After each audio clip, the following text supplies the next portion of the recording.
প্রতি বছরে নতুন করে মুমিন হৃদয়ে আসে দূর করতে কালো রমজানের আলো, রমজানের আলো, রমজানের আলো, রমজানের আলো, রমজানের আলো, রমজানের আলো, রমজানের আলো, রমজানের আলো, রমজানের আলো। আসসালামু আলাইকুম ওয়া রাহমাতুল্লাহি ওয়া বারাকাতুহু। নাহমাদুহু ওয়া নুসাল্লি ওয়া নুসাল্লিমু আলা হাবিবিহিল কারীম। সুপ্রিয় দর্শক শ্রোতা, দেশে বিদেশে যে যেখানে থেকে আমাদের অনুষ্ঠান দেখছেন, প্রতিদিনের প্রাত্যহিক আয়োজন পবিত্র এই রমজান মাসের এসাক ব্রাদার্স ইন্ডাস্ট্রিজ লিমিটেড রমজানের আলো অনুষ্ঠান থেকে আপনাদেরকে স্বাগত এবং মোবারকবাদ জানাচ্ছি। আশা করি আপনারা ভালো আছেন, সুস্থ আছেন। সিয়াম সাধনার এই মাস রহমত, বরকত এবং মাগফিরাতে ভরা। আল্লাহ পাক রব্বুল আলামিন এই যে আল্লাহর অপুরন্ত নেয়ামত দান করেছেন এই পবিত্র রমজান মাসে আমাদের জন্য, আমরা সেই নেয়ামত লাভ করার জন্য, আল্লাহর কাছ থেকে সেই রহমত পাওয়ার জন্য যারা সিয়াম সাধনা করে তারা সৌভাগ্যবান ব্যক্তি। আল্লাহ পাক রব্বুল আলামিন তাদের জন্য মাগফিরাতের ওয়াদা দিয়েছেন এবং তাদেরকে ক্ষমা করে আল্লাহ পাক নাজাত দিয়ে জান্নাত দেবেন সেই পুরস্কার। রাসূল করিম সাল্লাল্লাহু আলাইহি ওয়াসাল্লাম হাদিসে কুরসিতে ইরশাদ করেছেন যে আস-সাওমু লি ওয়া আনা আজজি বিহি, রোজা আল্লাহ পাক রব্বুল আলামিন নিজের জন্য এবং ডিক্লেয়ার করেছেন এবং নিজেই তার প্রতিদান দেবেন। এবং আমরা এই তথ্যটি আমাদের আসা দরকার যে বেহেশতের মধ্যে একটা রাজকীয় গেট তৈরি করা হবে, ওই গেটের নাম হবে বাবুর রায়্যান, অর্থাৎ রায়্যান গেট। ওই গেট দিয়ে শুধুমাত্র ওই ব্যক্তিরাই প্রবেশ করার সুযোগ পাবে যারা রমজান মাসে সিয়াম সাধনা করেছে। কেন সেই গেট দিয়ে অন্য কেউ চান্স কেন পাবে না? কারণ ওই গেটের একটা বিষয়বস্তু, একটা বৈশিষ্ট্য এরকম যে ওই গেট দিয়ে যারা প্রবেশ করবে অনন্তকালের জন্য তাদের আর পিপাসা লাগবে না। নামটাই হলো বাবুর রায়্যান, অর্থাৎ রায়্যান মানে হলো পরিতৃপ্ত, যে যার মধ্যে পিপাসা নেই। ওই গেট দিয়ে সেই সৌভাগ্যবান ব্যক্তিরাই প্রবেশ করা, জান্নাতে যাওয়ার সুযোগ লাভ করবে। এত যে মর্যাদা, এত যে নিয়ামত আল্লাহ পাক রব্বুল আলামিন আহকামুল হাকিম দিয়েছেন এই রমজান মাসে, ওই ব্যক্তিরাই শুধু পাবে যারা এই রমজানকে স্বাগত জানালো, সম্মান দেখালো, সিয়াম সাধনা করলো। পাশাপাশি এই রমজান মাসে দান সৎকার কথাও এসেছে। বিশেষ করে এই রমজান মাসে সচরাচর জাকাত দেওয়া হয়, জাকাতের হিসাব করা হয়। সেই কারণেই যদিও রমজানের বাহিরেও জাকাত দেওয়া যায়, তো সেই জাকাত যেহেতু সচরাচর আমাদের দেশের মানুষ রমজানেই দিয়ে থাকে, জাকাতের জন্য হিসাবের প্রয়োজন আছে। কোন সম্পদের জাকাত দিতে হবে তা জানতে হবে, কোন সম্পদের জাকাত নেই তাও জানতে হবে, কাকে জাকাত দিলে আদায় হবে, কাকে দিলে আদায় হবে না, কোথায় আমি দেব, কোথায় দেব না, এই বিষয়গুলো আমাদের জানতে হবে এবং কোন প্রকার সম্পদের জাকাত দিতে হয় সেটাও জানতে হবে। সেই কারণে আজকে আমাদের আলোচ্য বিষয় হলো জাকাতের নিসাব, জাকাতের হকদার এবং জাকাত যোগ্য সম্পদ। এই গুরুত্বপূর্ণ বিষয়ে এখানে মাসনা মাসাইলে বেশি আলোচনা করার জন্য আমাদের স্টুডিওতে বরাবরের মতো আরেকজন সম্মানিত অতিথি আমরা আমন্ত্রণ জানিয়েছি। আসুন আমাদের আলোচনার আগে আমাদের অতিথির সাথে পরিচিত হই। আমাদের সাথে উপস্থিত আছেন মুফতি জনাব মাহমুদুল হাসান। আসসালামু আলাইকুম ওয়া রাহমাতুল্লাহ। সুপ্রিয় দর্শক শ্রোতা, আমরা এই যে জাকাতের বিষয়ে আলোচনা করছিলাম, আল্লাহ পাক রব্বুল আলামিন কোরআনে কারীমে নামাজের সাথে জাকাতের আলোচনা করেছেন অসংখ্যবার। অর্থাৎ এমনটাই যে নামাজ এবং জাকাত ডুয়েল, সমান্তরাল চলে, একটাকে আরেকটা থেকে পৃথক করা যায় না। এবং সে কারণেই হযরত আবু বকর সিদ্দিক যখন রিদ্দার যুদ্ধের ঘোষণা দিলেন, হযরত ওমর ফারুক রাদিয়াল্লাহু তাআলা আনহু এসে ঈষৎ অবজেকশন জানাইলেন, কাইফা তুকাতিলু মান ক্বালা লা ইলাহা ইল্লাল্লাহ, যাদের মুখে লা ইলাহা ইল্লাল্লাহর কালেমা আছে তাদের সাথে আপনি কিভাবে জিহাদ করবেন? হযরতে আবু বকর সিদ্দিক তখন যে কথাটা বলেছিলেন, ওয়াল্লাহি লা উকাতিলান্না মান ফাররাকা বাইনাস সালাতি ওয়াজ যাকাত, আল্লাহর শপথ করে বলছি আমি তাদের বিরুদ্ধে অবশ্যই যুদ্ধ করব যারা জাকাতকে একরকম দেখে, নামাজকে আরেক রকম দেখে, নামাজের অপরিহার্যতাটা স্বীকার করে কিন্তু জাকাতের অপরিহার্যতা স্বীকার করে না, আমি তাদের সাথে যুদ্ধ ঘোষণা করব। যুদ্ধ তাদের বিরুদ্ধেই হয় যারা অমুসলমান। বোঝা গেল হযরত আবু বকর সিদ্দিক রাদিয়াল্লাহু তাআলা এর যুদ্ধ ঘোষণা থেকে নামাজ আদায় করে কেউ যদি যাকাতের অপরিহার্যতাকে অস্বীকার করে তাহলে তাকে ঈমানদার বলা হয় না। আসুন আমরা এই গুরুত্বপূর্ণ বিষয়ে আমাদের অতিথির কাছ থেকে শুনি। যাকাতের নিসাব সম্পর্কে মুফতি মাহমুদুল হাসান আপনার কাছে জানতে চাই। নাহমাদুহু ওয়া নুসাল্লি ওয়া নুসাল্লিমু আলা রাসূলিল কারীম, আম্মা বাদ। যাকাতের নিসাব ইসলামী শরীয়তের দৃষ্টিতে যেটা কোরআন আছে, হাদিস ও পাকে উল্লেখ হয়েছে, সেটা হচ্ছে স্বর্ণ রূপ।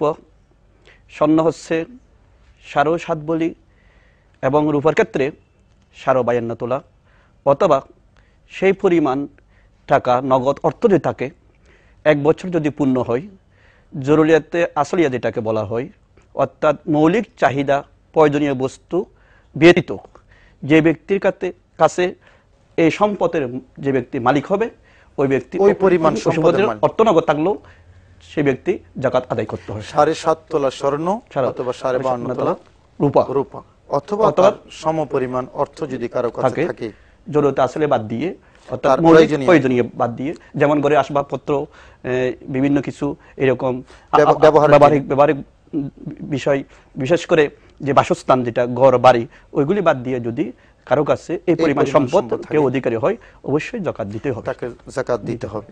তো সেই প্রয়োজনীয় জিনিস বলতে ঘরের ব্যবহার্য জিনিস, গাড়ি তো আছে, নিজের ব্যবহার্য গাড়ি, এবং বাসস্থান, আবাসন, যেটা সে আবাসনটা তার যত মূল্যমানেরই হোক, এটা শরীয়তে যাকাত দিতে হবে না। নিজের গাড়ি যেটা ব্যবহারের জন্য, অথবা পরিবারে একজনের আছে, 2 জনের আছে, 3 জনের গাড়ি থাকতে পারে, যেগুলি ব্যবহার যোগ্য ওইগুলিতে যাকাত দিতে হয় না। কিন্তু এখানে আরেকটা বিষয় থাকে, ব্যবহারের বিষয়। স্বর্ণ এবং রূপো তো ব্যবহার্য জিনিস, তো মহিলারা যারা স্বর্ণ এবং রূপো ব্যবহার করে, তো ওই ব্যবহার্য জিনিসের যাকাত দিতে হবে। স্বর্ণ রূপার ক্ষেত্রে যদি ব্যবহার করা তো ব্যবহার না করে, এটার উপর যাকাত অবশ্যই উভয় ক্ষেত্রে যাকাত দিতেই হবে, যদি ওই পরিমাণ যদি সম্পদের 7.5 তোলা বা 52 তোলা যে রূপা থাকে। আচ্ছা, এই যে যাকাতের যে বিষয়টা কোরআনে কারিমে এসেছে, আমাদের দেশে অনেকেই যাকাতের যখন হিসাব করে, যেমন কোটিপতি 1 কোটি টাকার মধ্যে 2.5 লক্ষ টাকা যাকাত শরীয়তের দৃষ্টিকোণ থেকে, তখন একটু তটস্থ হয়ে যান যে এত টাকা কিভাবে যাকাত দেব, 2.5 লক্ষ টাকা দিয়ে দেব, অথচ তিনি যে 1 কোটি টাকার মালিক, ওটা কিন্তু বেবাক ভুলে যান। তো এই যারা যাকাত দিতে অস্বীকার করেন বা যাকাত দিতে যারা কুণ্ঠাবোধ করেন, তাদের পরিণতি সম্পর্কে কোরআন হাদিসে কি এসেছে? রব্বুল আলামিন কোরআনের মধ্যে ইরশাদ করেন, যারা নিজের সম্পত্তি পুঞ্জীভূত করে রাখে, যাকাত আদায় করে না, আল্লাহ বলেন তাদের জন্য রয়েছে বেদনাদায়ক সুসংবাদ। ওই সম্পত্তি যেটা যাকাত আদায় করে নাই দুনিয়াতে, সেটা দুজকের আগুনে প্রজ্বলিত করা হবে এবং তার কপালে, পাশে, বিভিন্ন জায়গার মধ্যে সেটা দিয়ে দাগ দেওয়া হবে, লোহা দিয়ে গরম করে। এটা বিভিন্ন শরীরে, বিভিন্ন পাশে, পিঠে, বিভিন্ন জায়গার মধ্যে এটা দাগ দেওয়া হবে। আল্লাহ বলবেন, দেখো এটা তোমার সেই সম্পত্তি যেটা তুমি দুনিয়াতে যাকাত আদায় করো নাই। যেই সম্পদটা যাকাত যে অংশটুকু এটা এবং যে অংশটুকু অবশিষ্ট, উভয়টাই তার জন্য আযাব এবং গজবের শাস্তির কারণ হবে। আসলে সে কারণেই যাকাত যে বিষয়টা অত্যন্ত অপরিহার্য জিনিস। আসলে যারা যাকাত আদায় করে না, মনে করে যে টাকা কমে যাবে অথবা সম্পত্তির ঘাটতি হবে, এটা আসলে মারাত্মক ভুল। কারণ যাকাত শব্দের একটা অর্থ হচ্ছে বৃদ্ধি পাওয়া।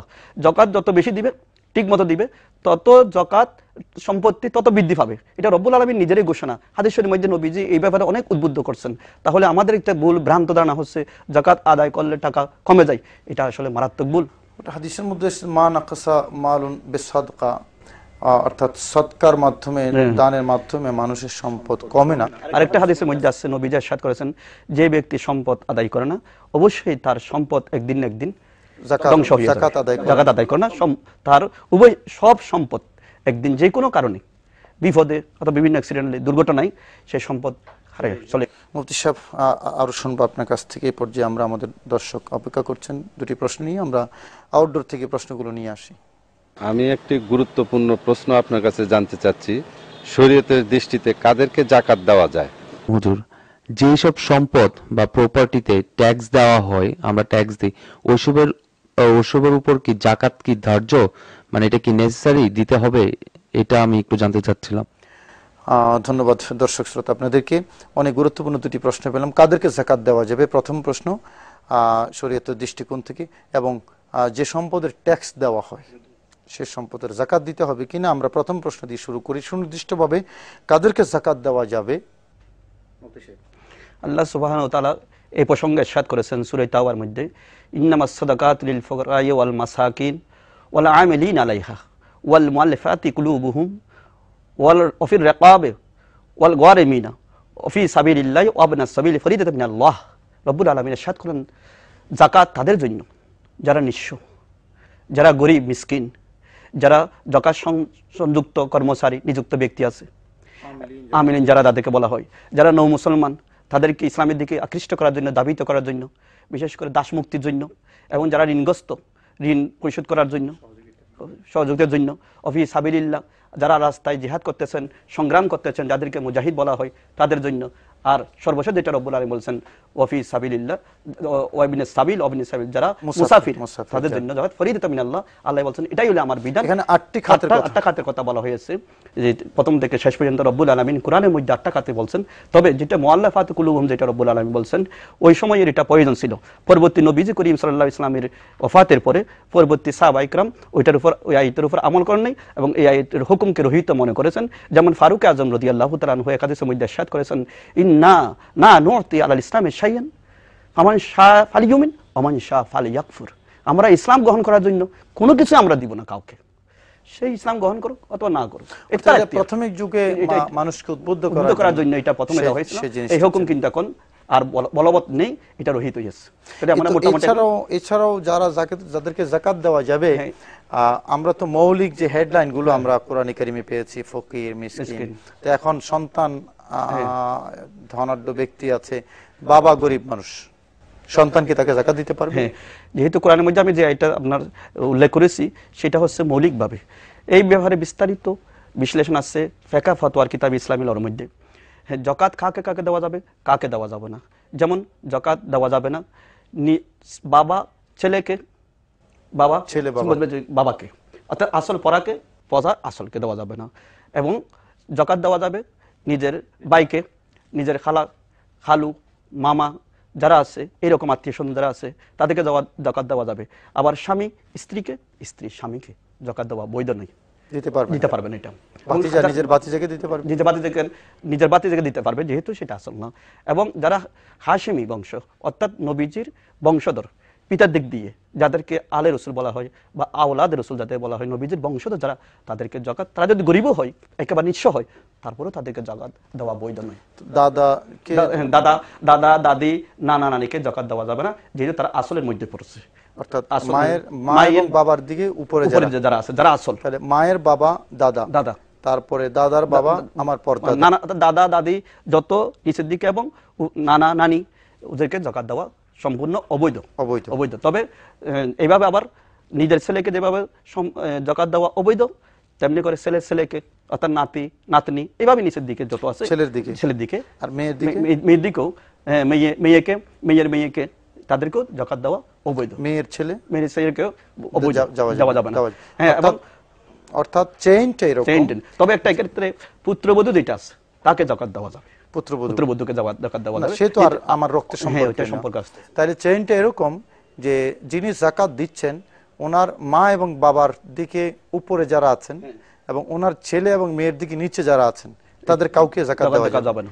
তো এই সূত্রটা যদি আমরা ধরে নিই তাইলে দেখা যাচ্ছে ভাইকে দেওয়া যাবে, ভাতিজা ভাতিজিকে দেওয়া যাবে, চাচা চাচিকে দেওয়া যাবে, চাচাতো ভাইকে দেওয়া যাবে, মামা মামি তাদেরকে দেওয়া যাবে, ওদেরকে দেওয়া যাবে, খালা ফুফা ফুফু যারা আছে তাদেরকে দেওয়া যাবে। আবার যিনি ধনী ব্যক্তি তাকে যাকাত দেওয়া বৈধ নয়, তো প্রশ্নই আসে না। এবং ধনী ব্যক্তির যেই নাবালেগ ছেলে আছে তাকে যাকাত দেওয়া কিন্তু বৈধ নয়।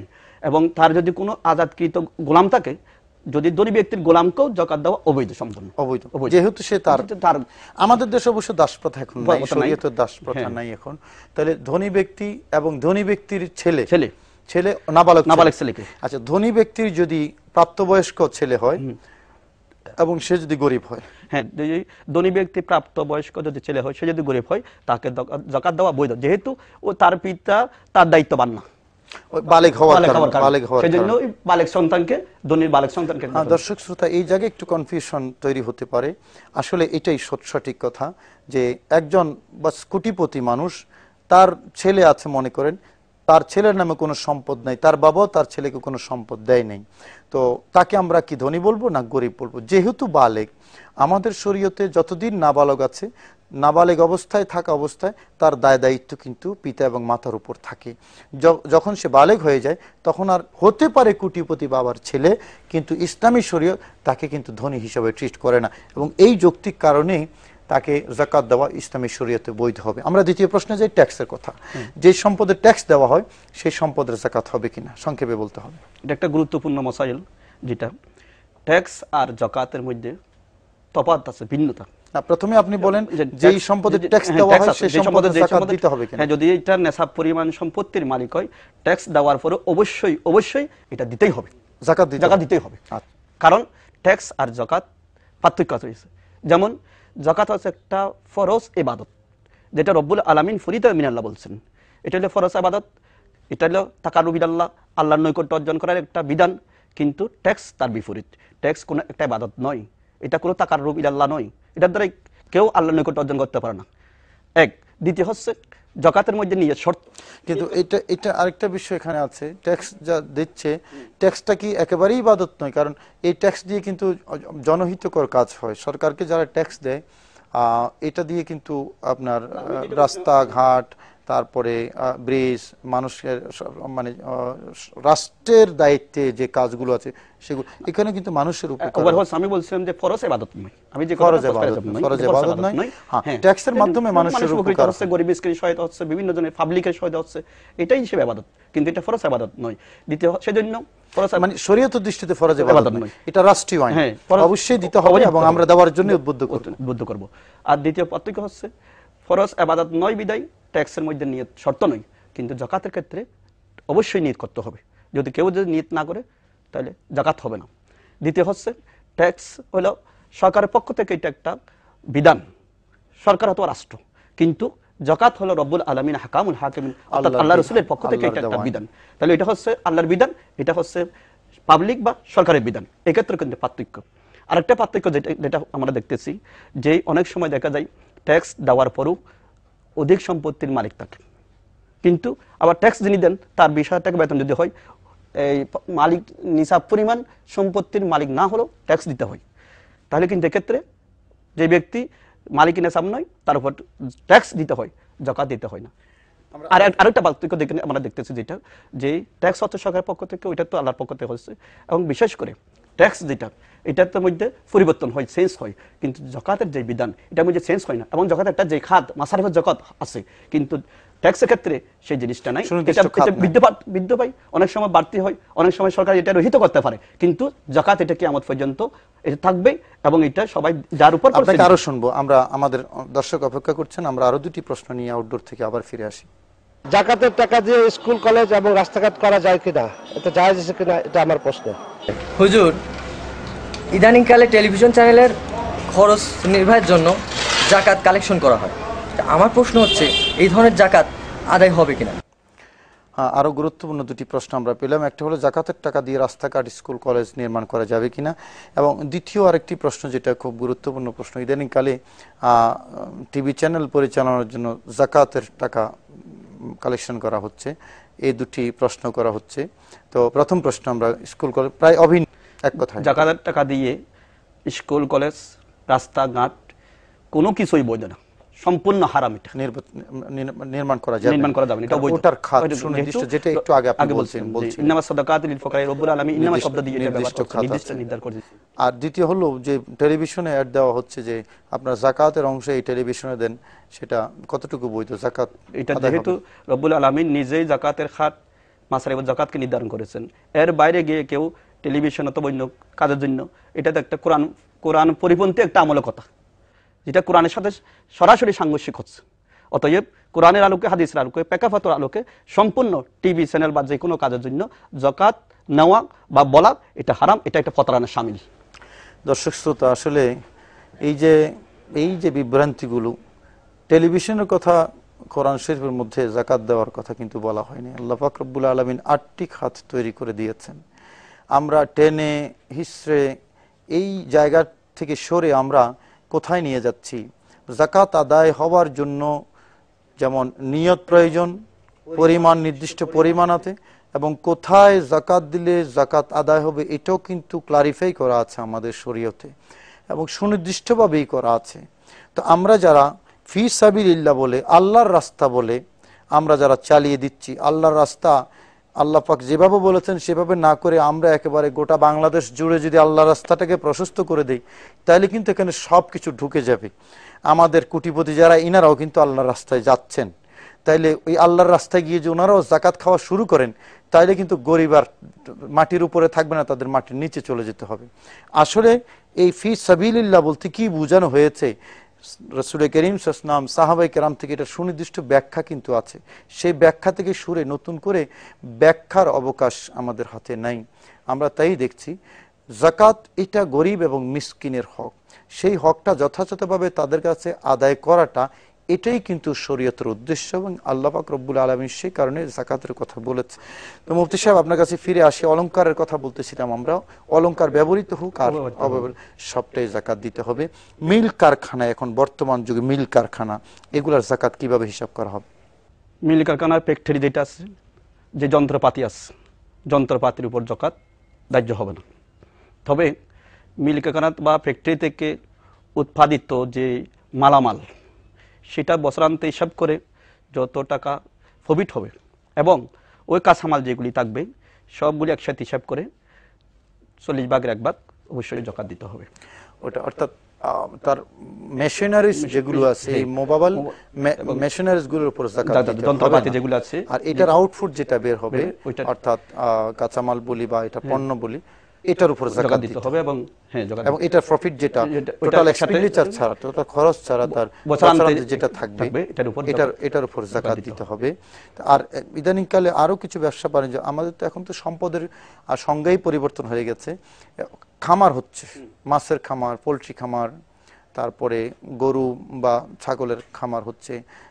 আবার খামারের মধ্যে পার্থক্য আছে, কিছু খামার আছে এটা গরু লালন পালন বিক্রি করা, আবার কিছু আছে দুধ ইয়ে করে বিক্রি করা। এগুলা আমরা কিভাবে যাকাতের হিসাব করব? আমি একটা বলি, গরুর খামার যেটা আছে, এটা যদি দুধের জন্য ব্যবসা করা হয়, তাহলে গরুর উপর যাকাত দিতে হবে না, গরুর মূল্যের উপর দিতে হবে না। ওই দুধের যে লভ্যাংশ থাকবে বছরান্তে হিসাব করে যা থাকবে, ওটা নেশাব পরিমাণ যদি হয় তাহলে টাকা দিতে 40 ভাগ 1 ভাগ।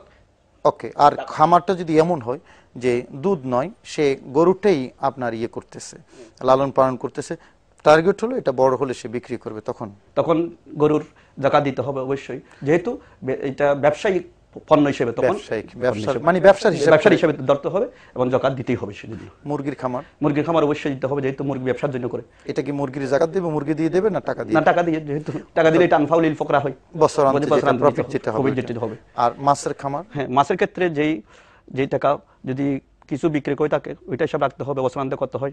যেহেতু এটা একটা মুবাহাম জিনিস, মাছ কত আছে পুকুরে, দিঘিতে, এটা তার বলা যায় না।